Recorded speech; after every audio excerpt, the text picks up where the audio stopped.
I'm Earl Stewart. I welcome you to Earl Stewart on Cars Mystery Shopping Report.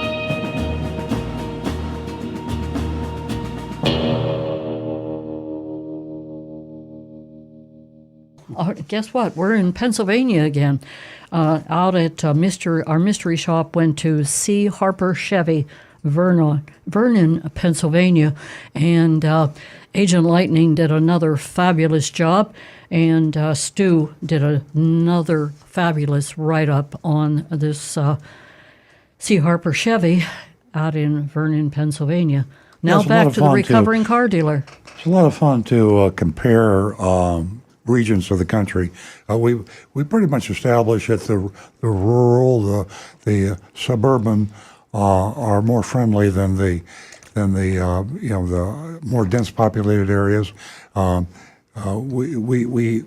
We compare probably too harshly sometimes because we're in South Florida, which is just absolutely the wild, wild west. Well, I mean, it's Dodge City. When you buy a car in South Florida, you better be fully armed and wear a vest. It is really, really rough. And it's refreshing. Even as we go north in Florida, it gets nicer and nicer the further north you go. And when you get to the Midwest, Pennsylvania, we found an entirely different culture. Not up to full, A, B material sometimes. We had a C- last week, I think, from a Pennsylvania dealer. I'm going to speak in the first person as if I were Agent Lightning. We use a pseudonym. We can't reveal the identity of our mystery shoppers, but I'll speak as if I were Agent Lightning, a female. I arrived at the dealership around lunchtime with my brother-in-law. Another thing we like about Agent Lightning is she's so into this thing that she does so well, mystery shopping car dealerships, that she uses her family. And she brings her husband in, and here's her brother-in-law, her children, and it is totally authentic. And she is so comfortable going into car dealerships that she really, really gets the crux of the matter. So she went with her brother-in-law to check out a used 2022 Equinox, Chevrolet Equinox at C. Harper Chevrolet in Vernon, Pennsylvania. The salesman was named Ernie. He was expecting us. Apparently, the brother-in-law had called in and greeted us as soon as we walked into the door. Tom, that's my brother-in-law, had spoken with Ernie prior to our visit about pricing and available vehicles.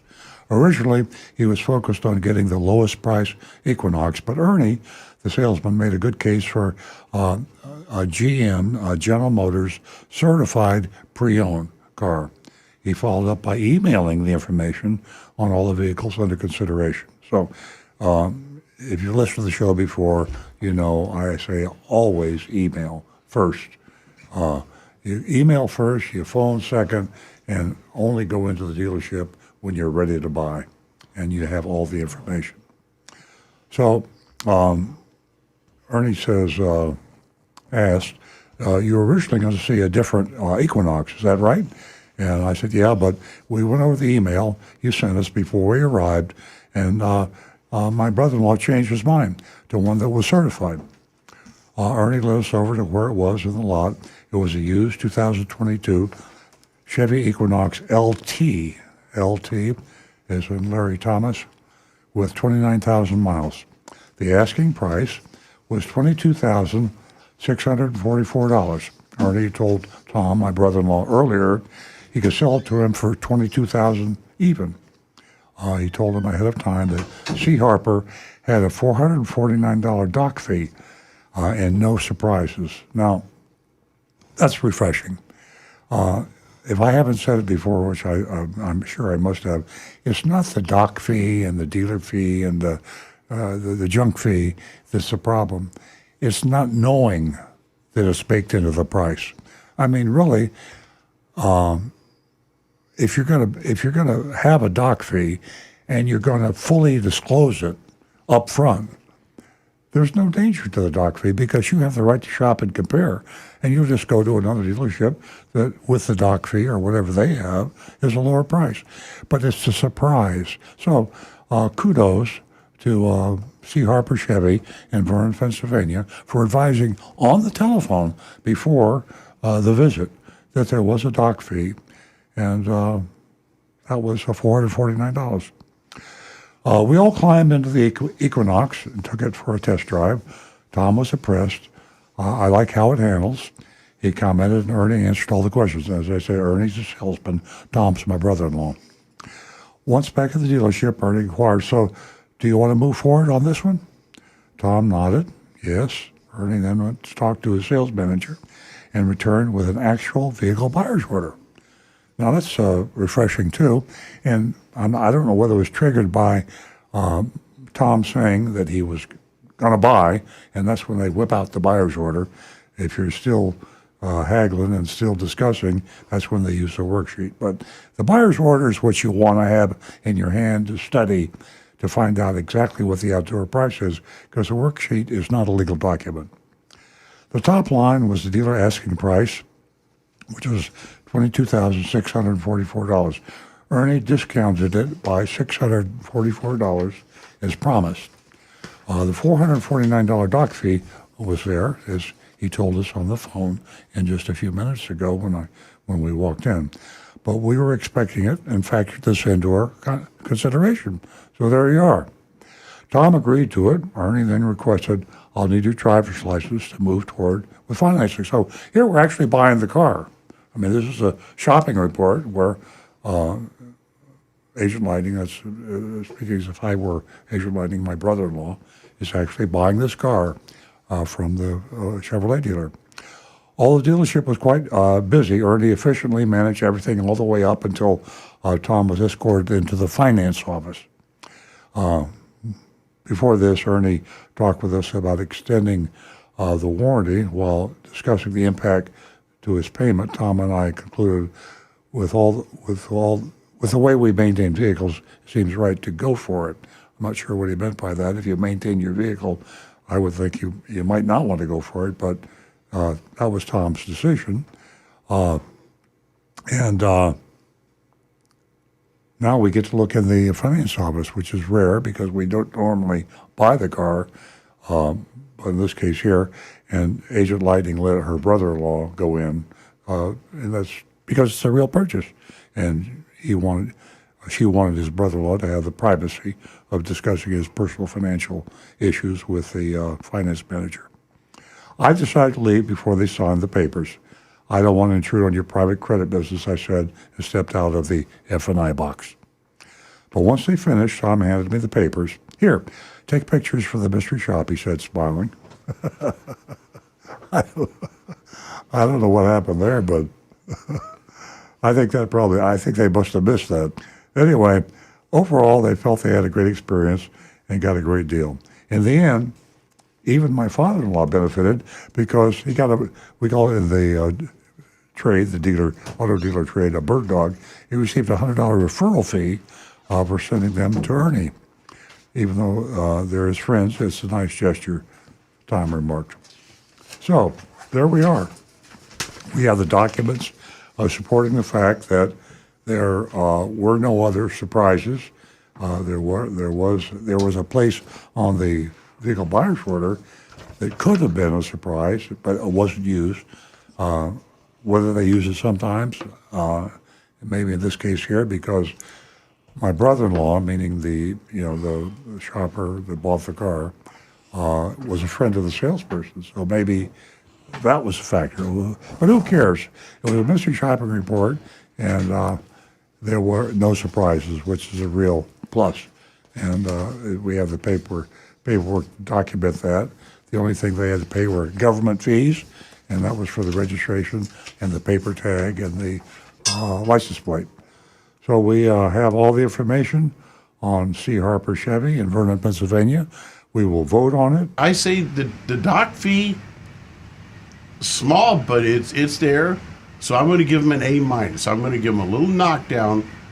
But other than that, this looks like the place that, if you're local in Pennsylvania, anywhere near this C. Harper Chevrolet, that's a place to buy a car. Yeah, the crime is not the dock fee or the junk fee. Is hiding the junk fee or the dock fee. And that is pure deception. And I be honest with you, I don't even know why they have a dock fee. Why would they, when they disclose the dock fee up front? I guess it's because maybe all the other dealers are doing the same thing. I'm not really sure why they do it. The only motivation any car dealer has for any sort of a hidden fee is to hide it. I mean, once you don't hide a hidden fee, it's no longer a sin. So I agree with you. I agree with all the scores. I think that A's and B's make sense. What do you think, Nancy? I just love the mystery shopping report for two reasons. No surprises. That's the greatest thing. Transparency. And for that, I give them an A+. Wow, that's amazing. I don't think we've ever had an A+. Well, like I said, no surprises. Yeah. It is just amazing that right up front, they were told what the outdoor price was going to be. Mm-hmm. So for that, I give them an A+. Transparency. Big sale.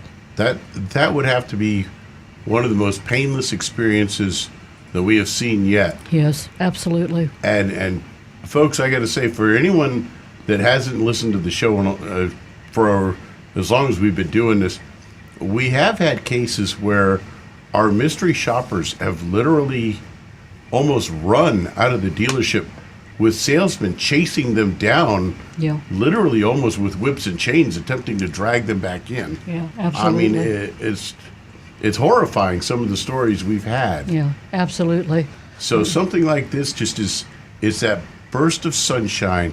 It's that hair that's on fire when they realize that the out the door price wasn't at all Yep. like they were told. I thought about this just now. I should have thought about it before we did the shopping report. But I wonder if there's any. I wonder if C. Harper C. Chevy? Harper Chevy, yep. I wonder if they're doing that in their advertising too, because it was verbally disclosed. I wonder in their advertising if they disclose it.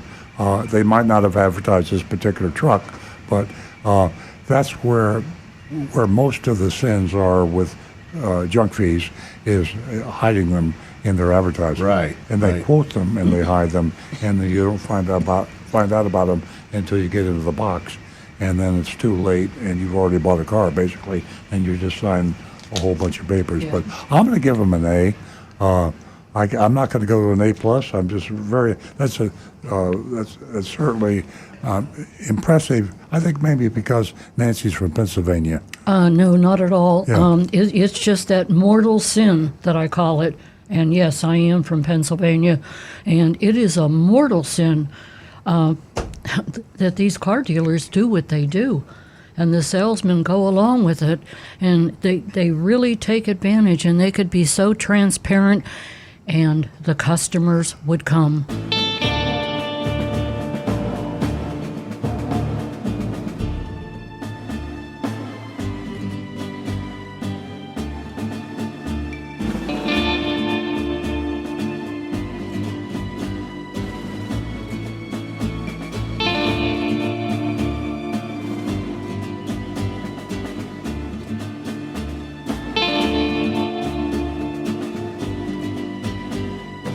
Hi, this is Earl Stewart. Thank you for watching this video. If you would like to be notified of new videos that we post to our YouTube channel, simply click on the subscribe button and the bell icon in the lower right-hand side of the screen.